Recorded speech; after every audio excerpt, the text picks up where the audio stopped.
The National Prosecuting Authority's bosses want the agency to be moved from under the umbrella of the Justice Department so that it can operate more like a Chapter 9 institutions. This would be including like the likes of the Public Protector or the Auditor-General. It will ensure its independence. The NPA is given the power to bring suspected criminals to trial. The Constitution says the NPA must be able to act without fear, favor or prejudice to ensure fair trials and to prevent improper interference by government. Well, to discuss the viability of this proposal, we're joined by Executive Director of the Council for the Advancement of the South African Constitution, Lawson Naidoo, and researcher for Africa Criminal Justice Reform at the Dula Omar Institute, Jean Redpath, that's at the University of the Western Cape. Good evening to both of you, and thanks for your time. Lawson, perhaps let me begin with you. It sounds like an interesting idea. What do you make of it? Good afternoon, Kathy. Thank you very much. Look, I think it's an important conversation that we need to have. I mean, I think we need to bear in mind that, in the aftermath of state capture, we need to rebuild institutions of governance that were really, undermined in previous years, and the NPA is one of those institutions that was really at the, that bore the brunt of the state capture processes. We saw a number of senior appointments at the NPA which undermined the integrity and the independence of that institution. So whilst the prosecutorial independence of the NPA is clearly enshrined in the Constitution, with the phrase having to perform its functions without fear, favor, or without fear or favor or prejudice, it's the operational independence that now I think is being highlighted, and this is something that I think needs to happen, because the fact that the NPA sits as a body that is subject to a budget allocation from the Department of Justice is something that certainly undermines its operational independence, and whether or not it becomes a fully fledged Chapter 9 institution or not, I think that's not really the issue. The key issue is to secure the operational independence of the NPA, to allow it to enable to get its budget directly from Parliament and to report directly to Parliament. There is, of course, a provision in the Constitution that strangely says that the Minister of Justice has final responsibility over the prosecuting authority, without spelling out what that actually means.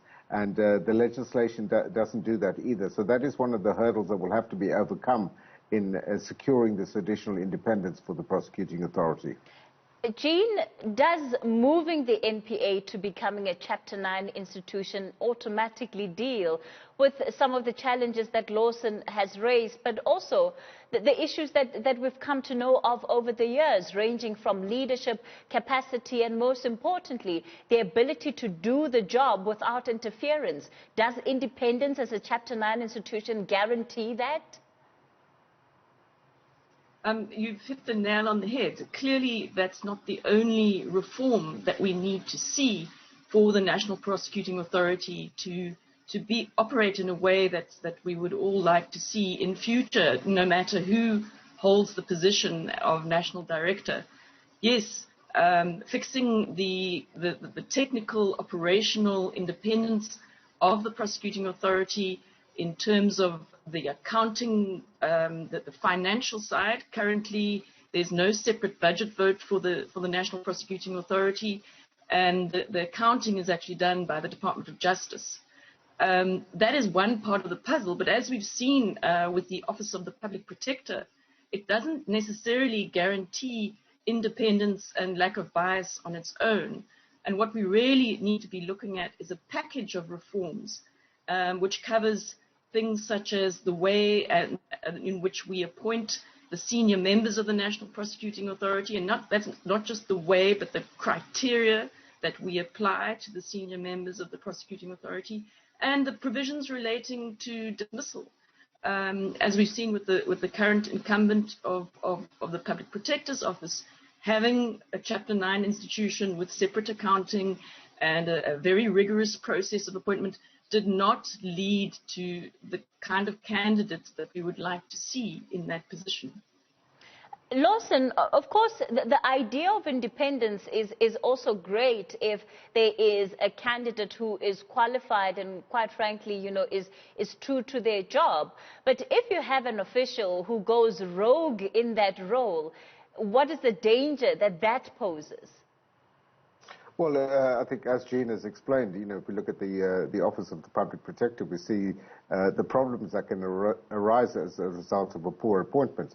But I think therefore I think what we need to focus on here is institutional independence and autonomy, separate from the executive, that protects the institution rather than individuals within the institution. But the other side of the coin that we also need to focus on in this regard is the accountability of the prosecuting authority.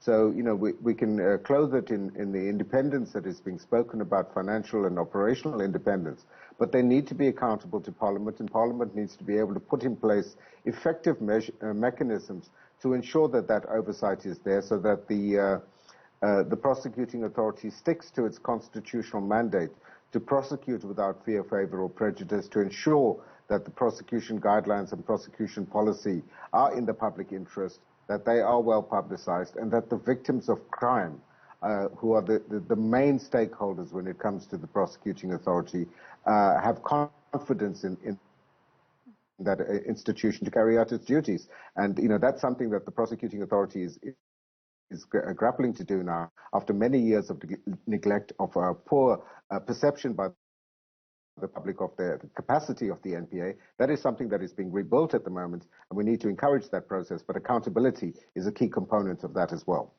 Jean, are there ways to establish the level of accountability that Lawson is speaking about without necessarily giving the NPA independence as a Chapter 9 institution?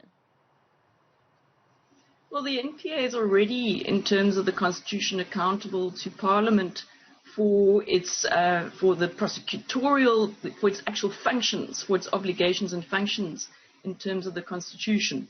So, that part is already there, but it's a broader accountability. It's Parliament having the capacity to require more from the NPA than simply tabling an annual report. And when we talk about accountability, we talk also about, is the prosecuting authority doing what it says it's going to do? Is it complying with the law, with policy? And when we talk about prosecution policy, currently the NPA decides this pretty much on its own. And what we need is a public process where we say, what are our priorities? Prosecuting authority cannot prosecute every single case that comes to the police's attention. There is always going to be, we don't live in a country in which there is compulsory prosecution. There is always going to be a discretion. And it is in that exercise of the discretion that so much of the problems, particularly around decisions not to prosecute, so much of the problems have come to the fore, which is why clearly elucidating a very clear prosecution policy and having a public process around that, having input from all levels of government on that, would really go a long way to increasing the accountability. We have this transparent prosecution policy, which the prosecution then has to report on to Parliament that this is the way in which we have carried out that prosecution policy. That would go a long way to increasing the accountability of the NPA. Of course, right now, Jean, many people are looking at the situation, and some of the proposals that are being made here are in response to the current situation. Is that the place from which any decision around what the future of the NPA needs to come from? So should we be basing it solely on this moment that we're in, or must we be more holistic in that decision? Certainly, I think one of the problems of the Constitution is that it was drafted with the idea of President Mandela being our president, and not thinking about the different scenarios that could transpire. So yes, at the moment, we need to look at what has happened in the recent past and in the last decade, and we need to think, how can we prevent that from happening in the future? And legislation cannot do that on its own. We can reduce the risks, but we need to have people who are of the right integrity and the right caliber at all levels of government, in the prosecuting authority, in Parliament, and in the executive. And that we cannot just do via legislation. It has to come through a wholesale change of our political culture. Lawson, do you think that if parliamentarians perhaps were interrogating some of the goings-on at the NPA a lot more than they do right now and were demanding greater transparency and accountability, that it would not be necessary to have the NPA be independent, at least in the context of this conversation, to being one of the Chapter 9 institutions? It would be Chapter 10 by then, I guess, but you get the point. Yeah. Look, as I said, it's got to be, substance over form, Kathy. So whether it's a Chapter 9 or not, I think the issue of its operational and financial independence is an important one, because we don't want to have the executive in a position where they can exert undue influence by withholding the purse strings from the NPA. But there are no simple answers to this. If we look around the globe, there is always a tension between the prosecuting authority and the executive. In some jurisdictions, the head of the prosecuting authority is in fact a member of the executive, a member of cabinet in some cases. So this is an issue that transcends the globe, and we need to find a solution that works for us. We know already that when it comes to prosecutorial decision making, the NPA is independent and nobody can interfere with that. As Gina said, it must be done in line with the prosecution policy and guidelines. But when it comes to the operational independence, I think that's something that we need to have a conversation, how to protect and strengthen the independence of the NPA, but at the same time not losing sight of the fact that this important institution in the criminal justice system needs to be equally accountable to the public, through Parliament and through other mechanisms, through making information available and the like, because they need to rebuild that public trust. And this is something that we need to do, not just for the short term, but it's about the long-term sustainability of the prosecuting authority. And what underpins all of that, and why it's so critical, because it is an institution that is key in upholding the rule of law on which our Constitution is premised. Kassex, Lawson, Naidu, thank you for your time. And Jean Redpath of the Dullah Omar Institute from the University of the Western Cape.